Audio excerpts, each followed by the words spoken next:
네, 여러분 안녕하세요. 단순법률 이상민 변호사입니다. 자, 여러분 최근에 나는 솔로도 그렇고요. 돌싱글즈도 그렇고 굉장히 핫한 프로그램들이죠. 돌싱 특집들은 늘 최고의 화제고 지금도 이슈가 되고 있는 것 같습니다.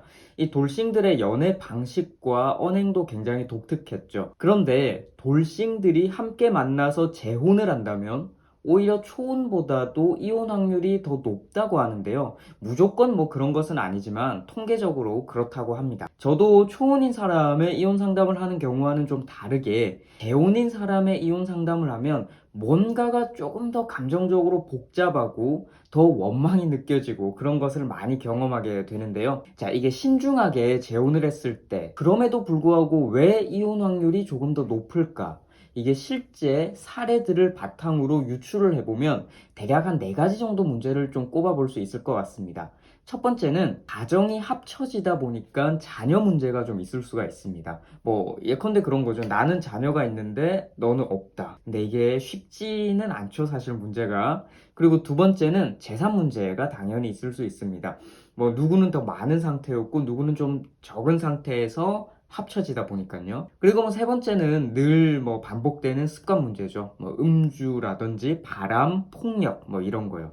그리고 뭐 기타 종교 문제 뭐 이런 것도 있었던 것 같습니다. 자, 이게 초혼인 사람들의 이혼 사유와는 조금 다르게 한 단계 더 깊은 차원으로 조금 들어갑니다. 그래서 여러분 혹시 이 영상을 보시는 분들 중에요, 이혼을 한 사람과 연애를 시작한다, 뭐 혹은 만난다 이런 분들이 계시다면요, 정말 신중하게 처음보다 더 신중하게 고민을 좀 해보셨으면 좋겠습니다. 그리고 당연히 저는 개인적으로 그 사람의 이혼 사유가 가장 중요하다고 생각합니다. 그러니까 왜 이혼했는지가 당연히 중요하지 않을까요? 그러니까 물론 이것을 언급하는 거는 사람에 따라 좀 다를 수는 있습니다. 뭐 영원히 이거를 묻고 싶어 하는 사람도 있겠죠. 근데 언젠가는 이거는 꺼낼 화두죠. 그리고 기왕이면 솔직하게 처음부터 그 판도라 상자를 한번 이렇게 열어보는 거. 이것도 앞으로 관계 유지에 큰 도움이 되리라고 생각합니다. 한번 물어보세요, 상대방한테. 왜 이혼을 하게 됐는지. 딱 물어봤을 때 만약에 자, 상대방의 전 배우자가 잘못해서 헤어진 경우다라고 생각을 한다면 아마도 엄청 구체적으로 이야기를 할 겁니다. 그러니까 뭐 나는 믿었는데 뭐 몰래 바람을 폈다든지 뭐 알고 보니까 아이고 내 아이가 아니었다라든지 폭언이 있었다, 폭행이 있었다, 뭐 맨날 술을 마신다, 거짓말이 있었다, 드라마보다 더 드라마틱한 스토리가 나올 수 있습니다.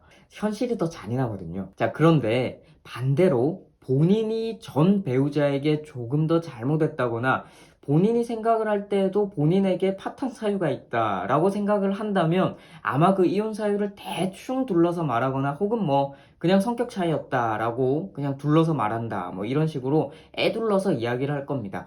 이 뉘앙스 차이에서 먼저 한번 유추해 보시는 것도 좋습니다. 앞선 이혼이 내가 지금 만나는 사람의 잘못에 의해서 깨진 건가, 아니면 지금 만나는 사람의 전 배우자에 의해서 깨진 건가, 뭐 이런 거요. 그 중에 첫 번째 유형이라면 그 사람에 대해서는 만나면서 지난날의 어떤 잘못과 실패 이런 게 계속 도출이 되는지 안 고쳐지는지 뭐 꾸준히 관심을 가지고 한번 확인을 해 봐야겠죠. 뭐 인간인 이상 같은 실수도 계속 반복을 하게 돼 있으니까요. 자, 물론 여러분 모두가 그런 건 아닙니다. 뭐 참고 삼아서 그럴 수도 있겠다, 정도로만 이해하시는 게 좋습니다.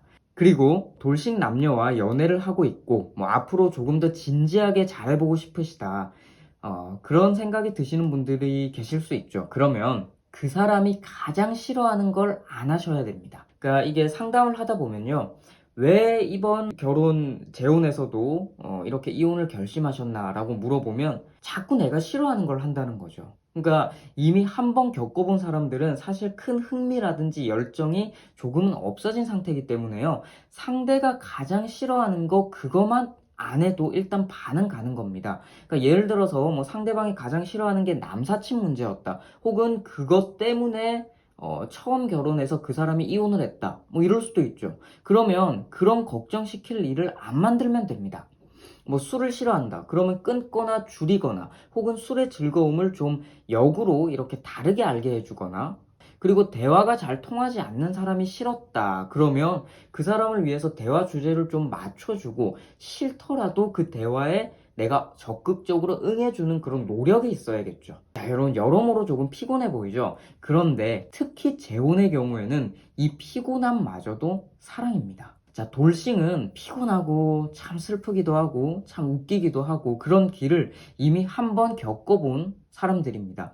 자, 우리가 그 돌싱을 만났다 혹은 만나고 있다 하신다면 그들이 다녀온 그 길을 조금이나마 이해하고 접근을 하셔야 됩니다. 자, 일반적인 사랑과는 조금 다른 모습일 수도 있죠. 하지만 뭐 그 사랑이 좀 깊어지고 그러면 진정으로 돌싱이라도요, 재혼이라도요, 사랑의 의미를 새길 수 있는 성공적인 결혼이 될 수 있을 거라고 확신합니다.